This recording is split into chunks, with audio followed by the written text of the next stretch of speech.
नथनी कानात झुमका केसामध्ये गजरा मराठमोळीने सुन साडी भारी तुझा नखरा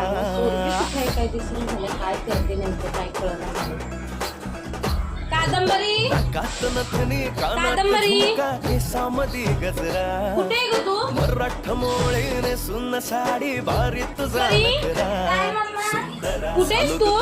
मी खरा स्वॅग तुझा लय जबरा हे काय चाललंय तुझं? तुला मी चक्कीतलं पीठ काढायला सांगितलंय, तू डायरेक्ट पिठातच बसली की काय? चालू ग तुझा पान मी खरा नाही काय हे बघ. स्वॅग तुझा लय जबरा प्रेमात अगो तुझ्या बाई, लाख अगं तू नजरा पिठात बसली नव्हता तू. हा? तुला एक काम सांगितलं मी, धड एक काम तुझ्याच्यानं होत नाही वय ग. हा? अख्खं पीठ घे मागून घे पिठात चांगली ही करून घे. आकाशाच्या ढगावानी आता तुला त्या ना